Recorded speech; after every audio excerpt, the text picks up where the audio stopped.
എന്നാൽ ദുഃഖത്തിലാണ്ടുപോയവളുടെ അന്ധകാരം നീങ്ങിപ്പോകും. ആദ്യകാലങ്ങളിൽ സെബലൂണിൻ്റെയും നഫ്താലിയുടെയും ദേശങ്ങളെ അവിടുന്ന് നിന്ദനത്തിന് ഇരയാക്കി. എന്നാൽ അവസാന നാളുകളിൽ സമുദ്രത്തിലേക്കുള്ള പാതയെ, ജോർദാൻ അക്കരെയുള്ള ദേശത്തെ, ജനതകളുടെ ഗലീലിയെ അവിടുന്ന് മഹത്വപൂർണമാക്കും. അന്ധകാരത്തിൽ കഴിഞ്ഞ ജനം മഹത്തായ ഒരു പ്രകാശം കണ്ടു. കൂരിരുട്ടിൻ്റെ ദേശത്ത് വസിച്ചിരുന്നവരുടെ മേൽ പ്രകാശം ഉദിച്ചു.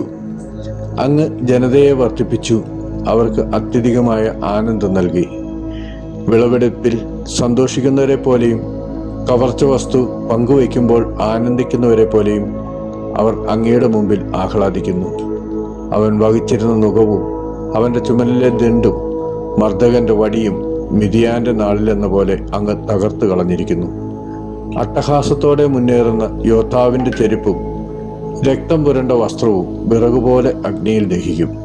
എന്തെന്നാൽ നമുക്ക് ഒരു ശിശു ജനിച്ചിരിക്കുന്നു, നമുക്ക് ഒരു പുത്രൻ നൽകപ്പെട്ടിരിക്കുന്നു, ആധിപത്യം അവൻ്റെ ചുമലിലായിരിക്കും. വിസ്മയനീയനായ ഉപദേഷ്ടാവ്, ശക്തനായ ദൈവം, നിത്യനായ പിതാവ്, സമാധാനത്തിൻ്റെ രാജാവ് എന്ന് അവൻ വിളിക്കപ്പെടും. ദാവീദിന്റെ സിംഹാസനത്തിലും അവൻ്റെ രാജ്യത്തിലും അവൻ്റെ ആധിപത്യം നിസീമമാണ്. അവൻ്റെ സമാധാനം അനന്തവും.